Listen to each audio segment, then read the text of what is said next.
Hamas built their fortifications right where the hostages were. They went into residential communities, and that's where they fire missiles from. If Israel wanted to solve the Gaza problem, they could have done genocide, bombed the heck out of it, wiped out 100,000 people, and if they wanted to, they did it. They had hostages there, and the Jewish people were fanatical about getting their loved ones out.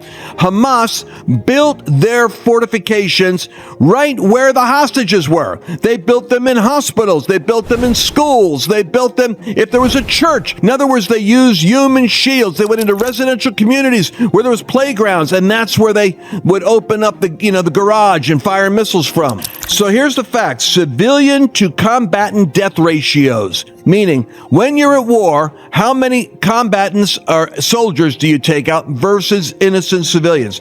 The death ratios are lower with Israel in urban combat with Hamas than in any other recorded conflict in history.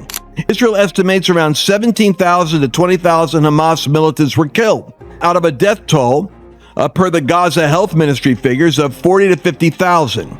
That suggests a ratio of approximately 1-to-1, or 1-for-1. It's better than historical urban warfare averages, which are often 3 civilians to every 1 soldier or 9 civilians to every 1 soldier. They were looking to get it down to a 2-to-1 ratio, and this is with them embedded with civilians. Independent estimates vary. The ratio isn't indicative of any deliberate civilian targeting, especially in the dense urban settings where Hamas operates. Hey there, you just listened to an excerpt. That's a little bit of the podcast. So if you want to get the whole thing, because there's a lot more content there, go to lancewallnut.com/podcast. And instead of getting an excerpt, you get the entire message.